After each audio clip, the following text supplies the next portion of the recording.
this has helped in improving our indicators, especially the IMAM coverage and also immunization coverage, meaning that our immunization coverage has been improved, and also we have also tried to manage the minor illnesses. So we are handling the morbidities at the outreach level, and also ANC has been also part of the package of the outreaches. So all the pregnant mothers can be accessed through the medical outreaches. The outreaches help us to do the screening for malnourished children, where we get to provide timely interventions to these children.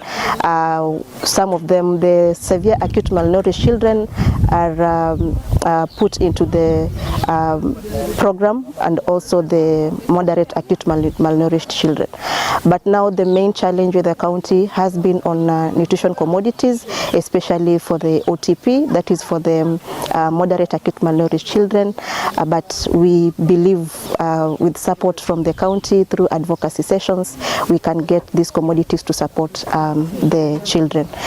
Another benefit of these outreaches is that we have linkage with the main facility, whereby any pregnant mother with any complication is referred early. So we have liaised with the main hospital, whereby there is an ambulance ready there. Wherever we refer mothers from Gururi, they are received in our hospital and they are attended to.